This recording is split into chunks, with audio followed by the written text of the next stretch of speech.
I am Professor Padma Reddy, working in the Department of Computer Science and Engineering, Sai Vidya Institute of Technology, Bangalore. Today's class I am going to concentrate on structures and unions. Before that, let me ask some questions to you. Now, can you tell me what is a derived data type? What is a derived data type? Before that, can you tell me what are basic data types in C language? The basic data types in C language are int, float, char, double, etc. and so on. Once we know what are the basic data types, let us see what is the definition of a derived data type. The data types that are derived from basic data types such as int, float, char, double, etc. we call them as the derived data types. The various derived data types that are available in C language are: first one we have arrays, second one we have pointers, third one we have enumerated data type, fourth one we have structures, and then we have unions and so on. Now we know the data types that are derived from basic data types such as int, float, char are called what? Derived data types. In the previous sessions we have seen arrays, we have seen pointers, we have seen enumerated data types. Now let me concentrate on structures and unions. Before entering into the concept of structure, let me concentrate on one keyword by name typedef. Let me explain the typedef with the syntax with example. For example, we have subject 1, subject 2, subject 3. How many variables are there? 3 variables are there, and I want to use those 3 variables to store marks of 3 subjects. So when I say marks, marks is of type what? Integer. So let me define subject 1, subject 2 and subject 3 as what? Integer. Now what is the data type we have used here? Int. Instead of using the data type int, if we had the data type by name marks, it would have been better. It is easy for us to say that subject 1, subject 2 and subject 3 are of type what? Marks. But unfortunately we don't have basic data types such as marks. So what we do? Earlier what we had? Int. That int now should be replaced by what? Marks. So that can be done by writing int. Int should be followed by what? Marks. But remember, that can be done by using typedef. Typedef is a keyword. Using this keyword, wherever marks is declared and that marks is replaced by of type what? Integer. Another example, suppose I want S1, S2, S3. 3 variables are used to store ID numbers of 3 subjects. So normally what is ID? ID may be of type integer. So let me write int S1, S2, S3. But again, by looking at this declaration, it is very difficult for us to say what values are available in S1, S2 and S3. We can simply say integer values are available. But instead of that, if I replace this int keyword with ID number, by looking at this, we can clearly know that S1, S2 and S3, 3 variables contains what? ID number. Earlier what we had? Int. That int should be replaced with what? ID number. So here I write int can be what? ID number. So here wherever marks are there and wherever ID number is there, it will be replaced with what now? Int. Okay. Now here marks and ID number, we call them as user defined data types. So user defined data types such as marks, ID number can be obtained using the keyword typedef. Now let us see what is the definition of typedef. What is typedef? The typedef is a keyword that allows the programmer to create a new data type name for the already existing data type. What is already existing data type? Int. Instead of giving the name, instead of using int, we can replace with what? Marks, or we can replace with what? ID number. So I can give another example. Suppose I said type def float followed by amount. It means wherever amount is used in the program, that amount is actually of type what? Float. But wherever float is there, I am replacing with what now? Amount. So the purpose of type def is to give an alternate meaningful name for any data type. Now, what is the definition? The type def is a keyword that allows the programmer to create a new data type name for an already existing data type. So, the process of creating a new data type name for any data type is called what? Type definition. The syntax is shown below. How to use a type def? Look at the syntax. First, we use the keyword type def. It has to be followed by either float or int. Now tell me, what is this float or int? It is a data type in general. So here I write name1, comma name2 and so on. In this specific example, what is name? Amount. It can be marks. It can be ID number also. Now we know what is a type def and what is the syntax of a type def and how to use a type def. This is the first example and this is the second example. Now let us see what are the user defined data types. Now if you observe amount, marks and ID number, they are not the data built-in data types, they are not the primitive data types which are available, they are user defined data type that has been created using the keyword type def. So what is the definition of user defined data type? The new data type names such as amount, marks and ID number, the new data type names that are defined by the user using already existing data types such as int, float and so on with the help of keyword type def are called user defined data types. Now here if you observe amount, marks and ID number, they are user defined data types. Now let us write one small program which uses the user defined data type. I want to compute simple interest. So to compute simple interest, first of all we should input the value for P, T and R, principal amount, time and rate of interest. To read the data from the keyboard, can you tell me what statement I have to use? I have to use scanf.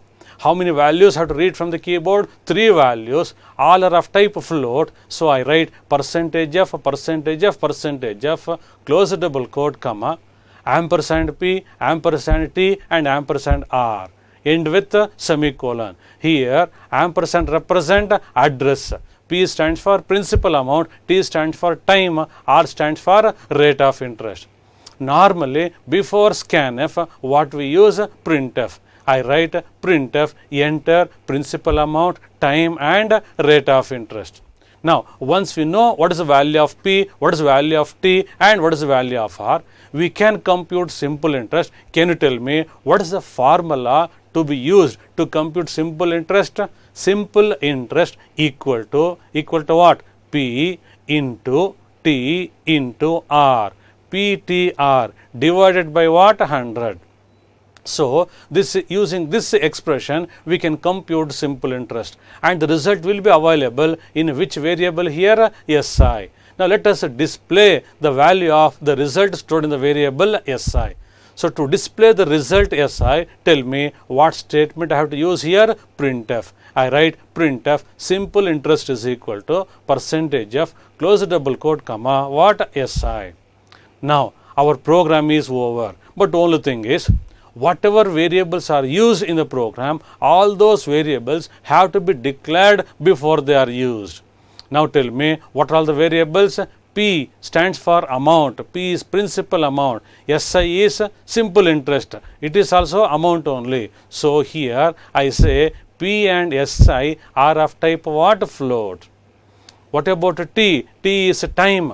Time stands for, time may be 1.5 years and so on. What is that 1.5? Float. So here I declare, what about P? P, principal amount, and simple interest are what? Amounts. Next, what is T? T is of type float. And remember, T stands for what? Time in years. Next, what is the next variable we have? R. Tell me what is R? Rate of interest. It can be 1.5, 1.6, 1.7 and so on. But remember, it is a floating point number. Floating point value has to be stored in the variable R. So for that reason, I declare R is of type float. So here I write what is R stands for? Rate of interest. Now, all these statements, whatever you have written so far, all these statements must be enclosed within braces. So, here I write void followed by main followed by empty parenthesis.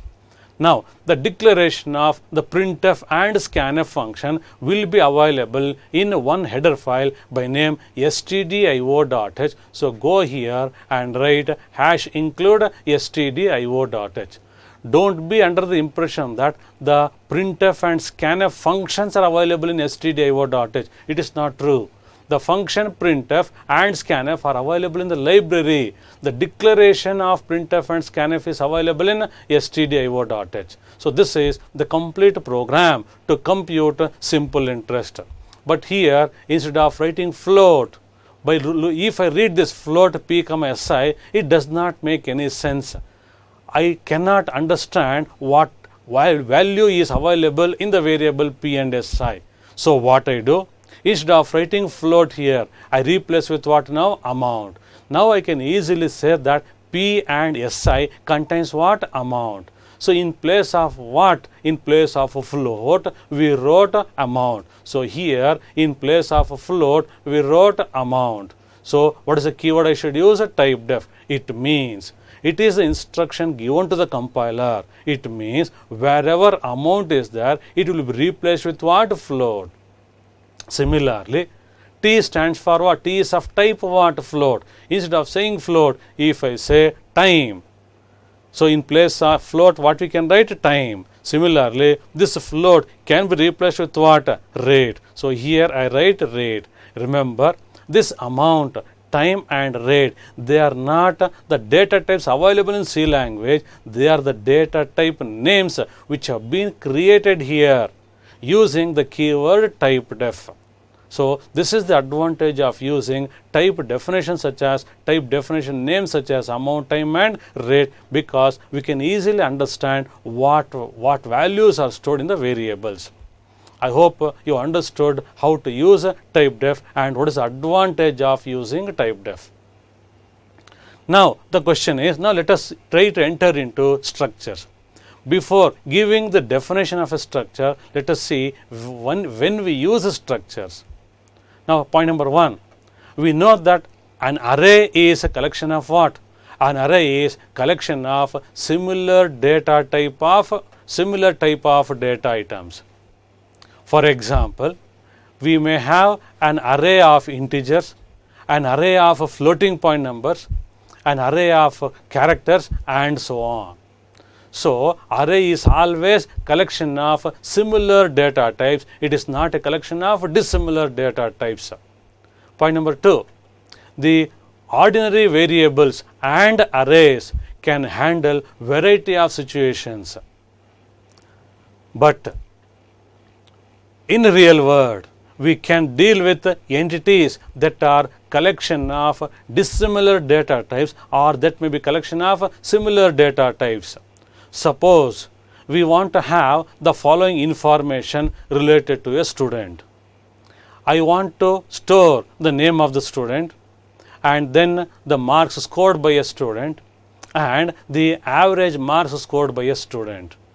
Remember, name of the student is of type string, marks is of type what? Integer, and average marks is of type float.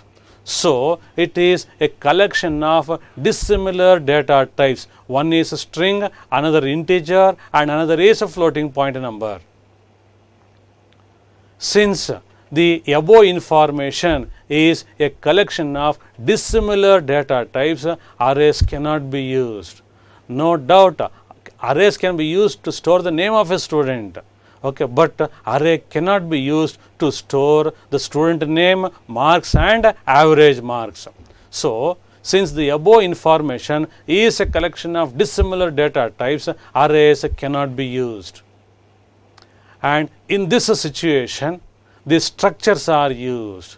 So, when structures are used, whenever we want to have a collection of similar or dissimilar data types that are logically related, then we go for structures.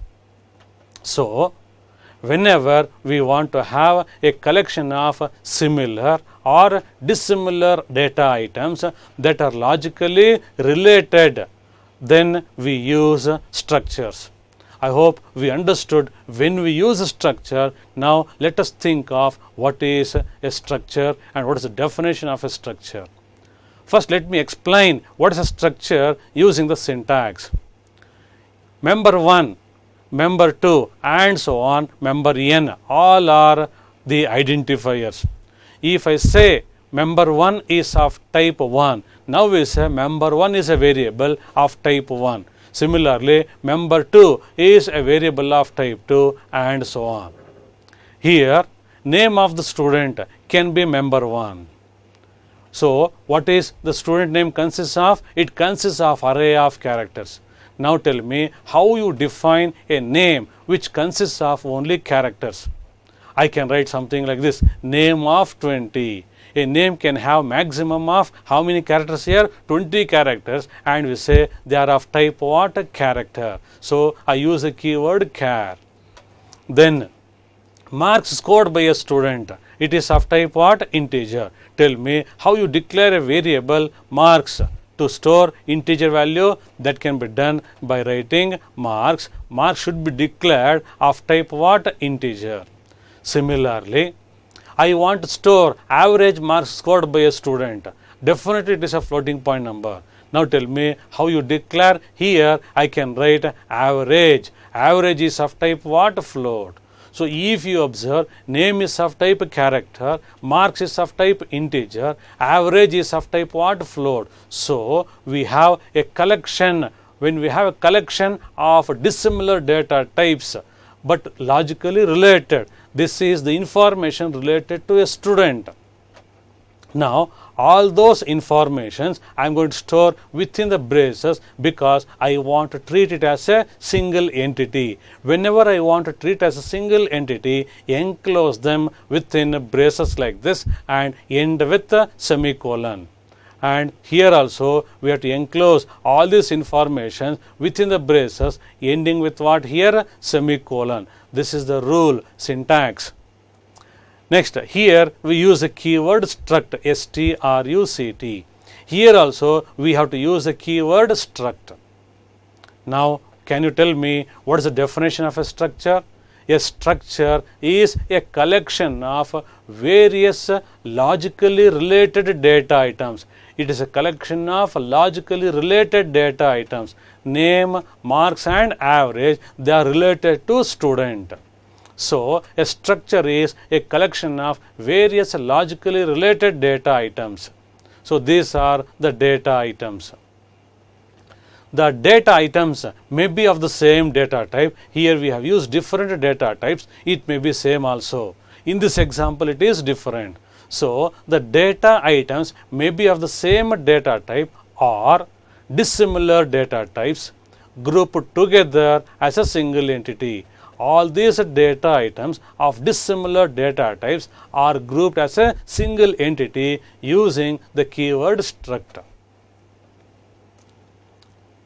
The data items inside the structure. What are the data items inside the structure? Name, marks and average. We call them as the members of a structure or fields of a structure. So, what is the name given for these members? They are called members of a structure or fields of a structure. So, here I write the data items inside the structure are defined as variables. These are all defined as variables and are called what? Members of the structure. They are also called fields of the structure. So a structure is identified using the keyword struct. So this structure is identified by the keyword struct. A structure is a derived data type in C language. It is derived from basic data types such as char, int and float. So we say a structure is a derived data type. I hope you understood what is a structure. For example, a student information to be grouped may consist of the first one. What is the first one? Name of the student. What is the second one? Marks scored. And third one is average marks scored. So here tell me, what is this struct? Struct is a keyword. It is followed by member 1, member 2 and so on. Here member 1, member 2 members, they are the variables. They are the variables defined inside the structure. And these variables defined inside the structure are called members of the structure, and they are also called fields of the structure.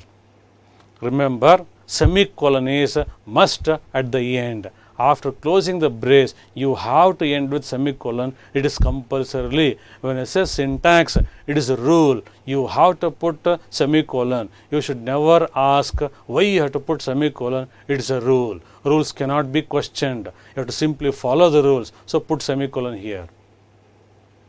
And finally, memory is not reserved when we define a structure. The moment we define a structure, look here, a structure is defined consisting of student name, marks scored by the student and average. If we define a structure like this, memory will not be allocated. Now let us see what are the different ways of defining a structure. We know what is a structure, when to use a structure. Now let us see what are the different ways of defining structures. A structure can be defined using 3 different ways. Point number 1, tagged structure. This tagged structure, it is also called named structure. A name is associated with structure. A tag name is associated with the structure. That is the reason we call it as a tagged structure. And the second one is tagless. There is no tag. That means there is no name associated with the structure. So we say it is a nameless structure or unnamed structure. And finally, we have type defined structure. This type defined structure here, it can be named structure or it can be nameless structure also. We see each method one by one. Now first let us concentrate on what is a tagged structure and how to define a tagged structure. In the structure definition, look at this. Here we have member 1, member 2 and so on. This is type 1, type 2 and so on. All those things must be enclosed within braces and it should end with semicolon. Here I use the keyword struct. So here name is an array of what? Character. Marks is of type integer. Average is of type what? Float. All these things are related to a student. So they are logically related. So enclose them within the braces, and here as I use the keyword struct, here also use the keyword struct. So in the structure definition, you can take either this specific example like this or a generalized structure like this. So in the structure definition, the keyword struct can be followed by an identifier.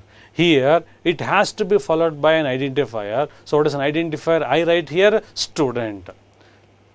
So in the structure definition, the keyword struct can be followed by an identifier. This identifier is called tag name. So this identifier is called what? Tag name. In general, I write struct followed by what here? Tag name. So this identifier is called tag name. The structure definition associated with the tag name. This is the structure associated with what? Tag name.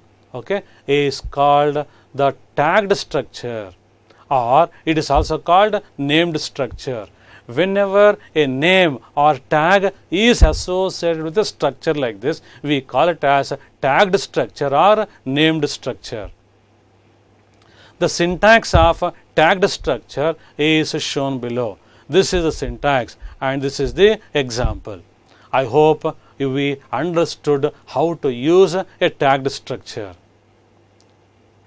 Now, Let us see what is a structure declaration. Remember, this is a tagged structure only, and what is structure declaration? By defining a structure, memory will not be reserved for the members of a structure. Here we have defined a structure, but remember, compiler will not allocate memory for this structure. Point number 2 is memory will be allocated for members of a structure when the structure definition is associated with variables. Whenever this structure definition is associated with variables, then only memory is allocated. So, the syntax is, you write this header, this is called header, structure header, this is a structure body.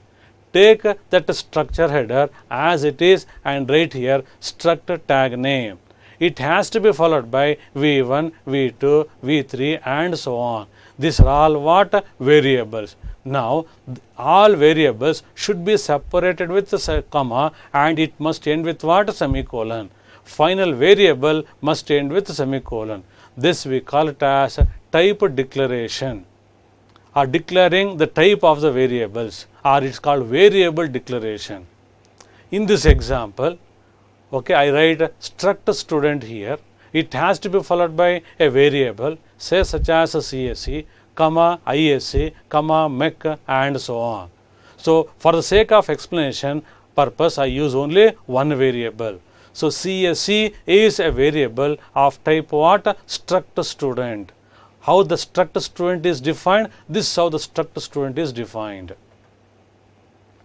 Point number 3 is the process of reserving the space for the members of a structure is called structure declaration. So, this is the structure declaration, and this portion is a structure definition. I repeat, this is a structure definition and this is a structure declaration.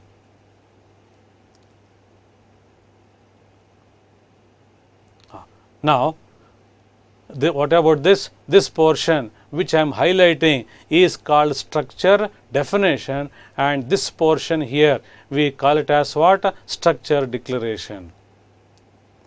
Now, we know what is tagged structure and how to declare a variable of type structure. Now, let us see how and when memory is allocated for a structure. A block of memory is allocated separately for every structure variable. The moment you declare a variable like this, a block of memory is allocated for every structure variable. Now, a block of memory is allocated. What is a structure variable here? CSE. The name given to this block, I will call it as what? CSE. Next, point number 2 is the memory for each member of a structure is allocated. So, how many members are there? 3 members are there. So, separately memory will be allocated for these 3 members in the order specified within the braces. What is the first one? Name, second one marks, third one average. In this order only memory will be allocated inside this block. So, what is the first one we have? Name. Name is an array of how many characters? 10 characters. So, we reserve how many memory locations?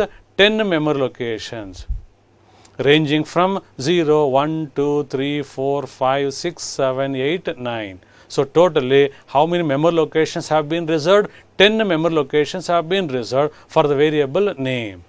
Now tell me what is second one? Marks. Now tell me marks is of type what? Integer. What is the size of integer? It may be 2 bytes, it may be 4 bytes, it may be 8 bytes. It all depends on which compiler we are using. Suppose I am using a compiler consisting of integer whose size is 2 bytes. In that case, 2 bytes of memory will be allocated for the variable what? Marks. Next, what is the next member you have? Average. For average also memory will be allocated. I will assume that in the compiler what I am using, the size of a float is 4 bytes. So, how many bytes of memory location? How many bytes of memory is reserved? 4 bytes. 1, 2, 3, 4. So, for name 10 bytes are reserved, for marks 2 bytes are reserved, and for average how many bytes are reserved? 4 bytes are reserved. So the size of a block is the sum of individual sizes of all members of the structure. So what is the size of a name? 10. What is size of this? 2. So 10 plus 2 is how much? 14.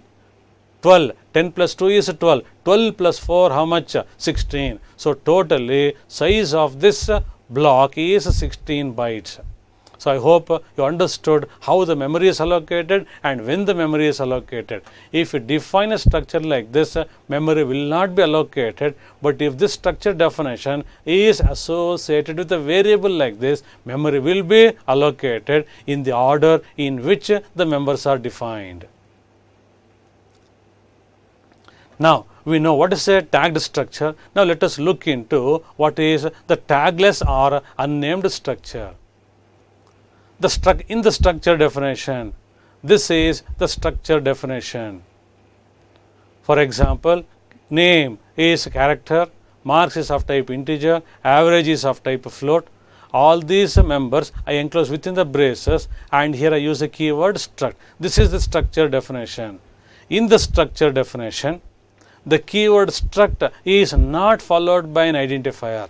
Earlier if you wrote, I wrote what? Student. Now I am not going to write student. I simply leave this blank. So there is no name. There is no tag name. That means there is no tag associated with the structure. Earlier it was tag name. Now I am removing this tag name. So there is no tag associated with the structure. So the structure definition, this is the structure definition without any tag name. So the structure definition without tag name is called tagless structure or unnamed structure or nameless structure. There is no name for this. If I write student here, there is a name for this structure, but I have not written anything, so it is a nameless or tagless structure. The syntax of tagless structure or unnamed structure is shown below. This is syntax and this is the example. Similarly here, now how to declare? By defining a structure like this, we know that memory will not be reserved for the members of a structure. Memory will be allocated for members of a structure when the structure definition is associated with variables.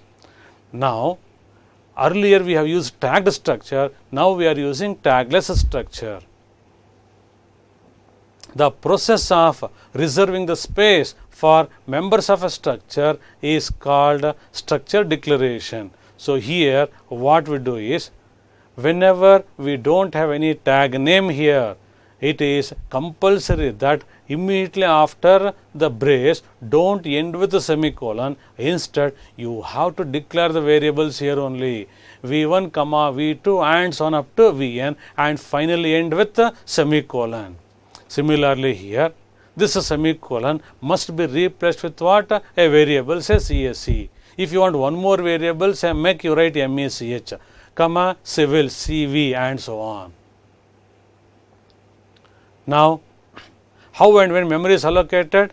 A block of memory is allocated separately for every structure variable. A block of memory is allocated for the variable CSE. Next, the memory for each member of a structure is allocated in the order specified within the braces. So first memory has to be allocated for name, followed by marks, followed by what? Average. So here what should I write? Name. How many bytes of memory is allocated? 10 bytes of memory will be allocated. Starting from where? 0, 1, 2, 3, 4, 5, 6, 7, 8, 9 and so on.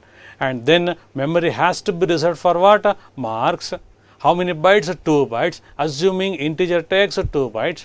Then it has to be followed by average. For average, how many bytes? 4 bytes. Assuming floating point number takes how many bytes? 4 bytes. So the size of a block is sum of sizes of individual members of the structure. So here we have 10 bytes. 10 plus 2, 12. 12 plus 4, 16. So totally 16 bytes are allocated for the variable CSE. Now we have seen what is tagged structure, tagless structure. Now we see what is type defined structure. in the structure definition, this is the structure definition.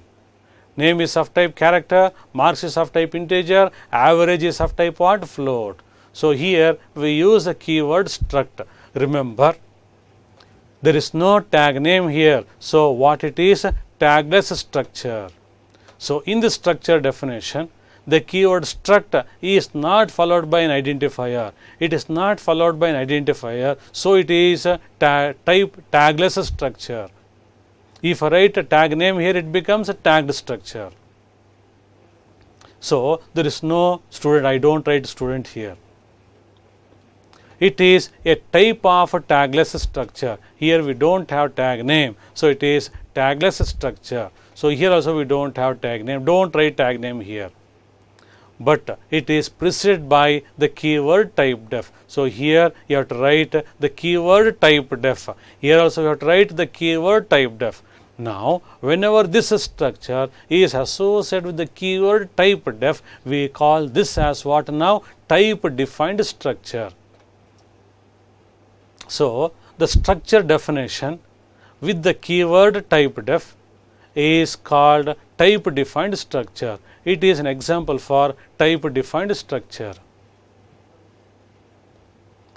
The type defined structure must be followed by an identifier. So here don't end with semicolon here, but remember instead it must be followed by an identifier. So ending with what? Semicolon. An identifier must end with semicolon here.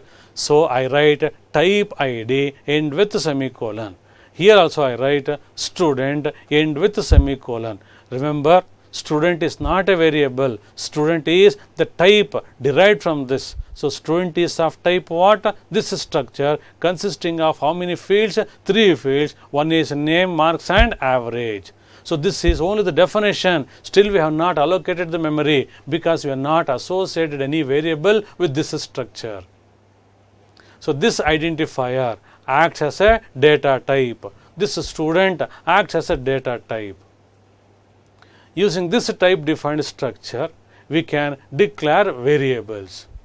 This is the syntax of defining a type defined structure, and this is the example.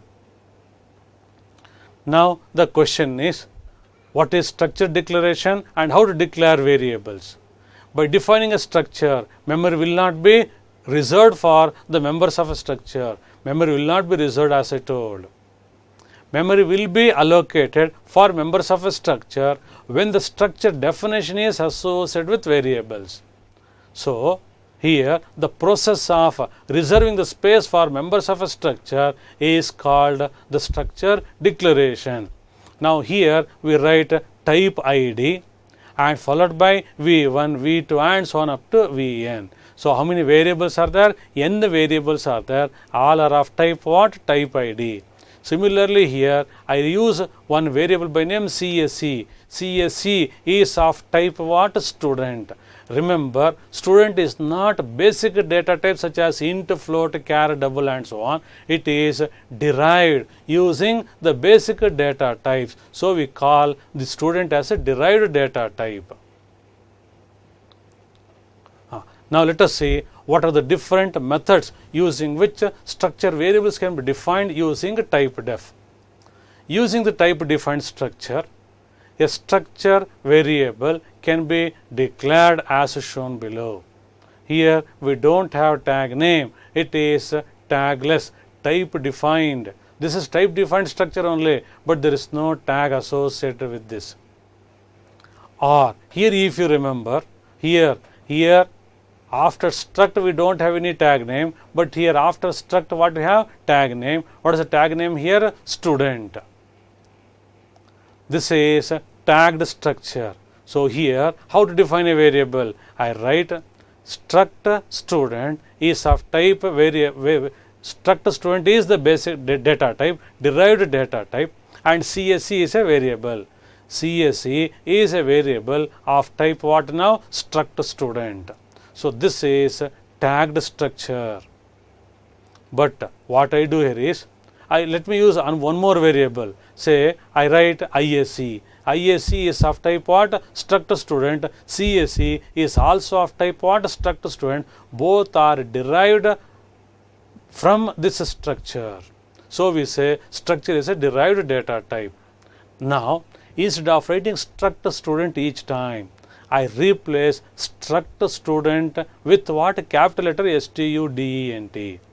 In place of struct student, what we wrote here? Capital letter student. So before that, what we use? Type defined structure. So wherever struct student is there, here also struct student is there, it can be replaced by what now? Student. So using a tagged structure, a structure variable can be declared as shown below. This is method 1, this is method 2. Both are tagged structure, both are type defined structures. So whenever a structure is associated with type def, we call it as what? Type defined structure. Now we know what are the different methods using which a structure variable can be defined using the keyword type def. In place of, so here tag name is used. Now let us see how and when the memory is allocated for a structure. This already explained. A block of memory is allocated. Now I am talking about type defined structure. Whether it is type defined or tagged structure or tagless structure, the memory allocated in this manner only.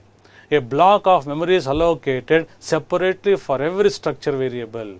So a block of memory is allocated. What is the name given for this block here? CAC. Name given for this block is CAC. The memory for each member of a structure is allocated in the order specified within the braces. So name, how many bytes? 10 bytes ranging from 0 to 9. Then for marks 2 bytes. Average 4 bytes. So the size of block is the sum of individual sizes of all members of a structure. So together it will be how many bytes? 16 bytes. Now we know what is a tagged structure, what is a tagless structure, and what is a type defined structure. Now let us see what is initialization, how to initialize the members of a structure. Before that, let me see what is variable initialization. Now look here. If I say int a, what will happen? 2 bytes of memory will be allocated, say starting from locations 1000. The memory location, this memory location has the address 1000 and this has the address 1001. The entire memory location, 2 bytes of memory location, the name given is what? A. So a is a variable of type what? Integer. Now nothing is stored here, junk value is stored. So the variables are not initialized when they are defined. If you define a variable like this, memory will be allocated, but the memory is not initialized. Hence they contain garbage values and they have to be initialized with valid data. So when memory is allocated, garbage value will be there. So let us try to initialize with valid data. I may write like this, int a equal to 24. Now tell me what will happen after memory is allocated. In this named memory location a, what has to be stored? 24 is stored. Now the junk value is replaced with what now? 24. The method of giving initial values to variables when they are defined like this or before they are processed is called variable initialization. So this is the variable initialization. It is part of the declaration only. So what is a variable initialization? The variables are not initialized when they are defined. Hence they contain garbage values and they have to be initialized with valid data. The method of giving initial values to variables when they are defined or before they are processed is called variable initialization. For example, this one. Now the question is how arrays are initialized. Look at this. int a of 5 is equal to 10, 20, 30, 40, 50. Now tell me what will happen. Compiler will allocate how many memory locations? 5 memory locations ranging from A0 to A4. Each memory location contains how many bytes? 2 bytes, because size of integer is 2 bytes. So this memory location is identified by A0, this is A1, this is A2, this is A3, and this is A4. So in these locations, what is stored? 10, 20, 30, 40, 50 is stored. So here 10, 20, 30, 40 and 50. This is how the arrays are initialized. Now let us see how to initialize these structures. The syntax of initializing structure variables is similar to that of arrays. That is, all the data items will be enclosed within braces. All the data items must be enclosed within braces. That is, left brace and right brace, and are separated by commas. The syntax is shown below. So here we write the structure followed by what? Tag name, followed by variable equal to v1, v2, v3 and so on up to vn. Enclose all these variables within the braces like this and end with a semicolon. This is the syntax to initialize the members of a structure. Now let us take one example. Now tell me, what is this? There is no tag associated with this structure, so we say it is a tagless structure. Whenever there is a tagless structure, here we have to write the variable, and that variable must end with what? Semicolon. Now memory will be allocated. For name, how many bytes? 10 bytes. For marks, how many bytes? 2 bytes. And for average, how many bytes? 4 bytes. And this is the block. What is the name given for that block? CSC. How to initialize? Look at this. I write CSC is equal to, if I end with semicolon, it is not initialized. The members of a structure are not initialized. But if I write CSC is equal to, within braces, I write RAM 25 and 24.5. How many data are there? 3 data items are there. All those data items I enclose within braces and end with a semicolon. Now see what will happen here. RAM will be copied into the name location. It is a string. We know that string always ends with what? Null character. So here I write /0. And this 25 will be copied into marks field. And this 24.5 will be copied into average fields. Now we know how to initialize the members of a structure, but remember what structure we have used? Tagless structure or unnamed structure or nameless structure. So we have initialized only one variable. Suppose I write, instead of writing CSC, I write A comma B. Now let us see how the memory is allocated. How many variables are there now? 2 variables are there. So 2 sets of memory locations will be allocated. This is for, this block is for the first variable. What is the first variable? A. So here I write A. For another block, for the variable B consisting of name, marks and average, another block of memory is allocated. What is the name given for this block? B. Now remember, we write A comma B equal to something. Remember, if you observe, only the variable B is initialized, the variable A is not initialized. So junk values are there in this in these memory locations. So here what will happen? RAM will be copied here and it ends with what? Null character.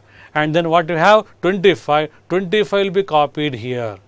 And then 24.5 will be copied here. So this is how the structure or the nameless structures are initialized. Now look at this.